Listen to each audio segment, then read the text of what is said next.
উজান থেকে নেমে আসা পাহাড়ি ঢলে সিলেটের গোয়াইনঘাট, জৈন্তাপুর, কোম্পানীগঞ্জ ও কানাইঘাট উপজেলায় আকস্মিক বন্যা দেখা দিয়েছে। এতে এই 4 উপজেলার নিম্নাঞ্চল প্লাবিত হয়ে দুর্ভোগে পড়েছেন কয়েক লাখ মানুষ।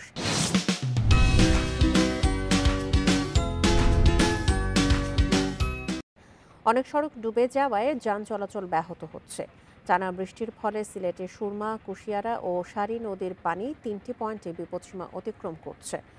আবহাওয়া অফিস জানিয়েছে, বুধবার সন্ধ্যা 6টা থেকে বৃহস্পতিবার সকাল 6টা পর্যন্ত সিলেটে 19.2 মিলিমিটার বৃষ্টিপাত হয়েছে। আগামী 3 দিন সিলেটে অস্থায়ী দমকা হাওয়া সহ হালকা থেকে মাঝারি বৃষ্টি হতে পারে।